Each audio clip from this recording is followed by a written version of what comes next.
Mana bu aka haq gapni gapirib qo'yibdilar. Bitta eshiting. Men ideal emasman, oddiy misollik. Men xotinimga yaxshi gapira olmasman. Men uni erkala olmasman, unga mehr bera olmasman.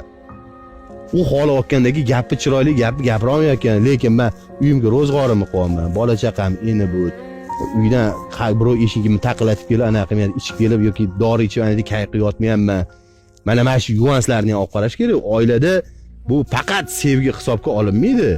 Nafaqasi ham hisobga olinadi. U faqat yaxshi ko'rish bilan ish bitmaydi, okay? Haqiqiy hayot tushuntirishmayapti.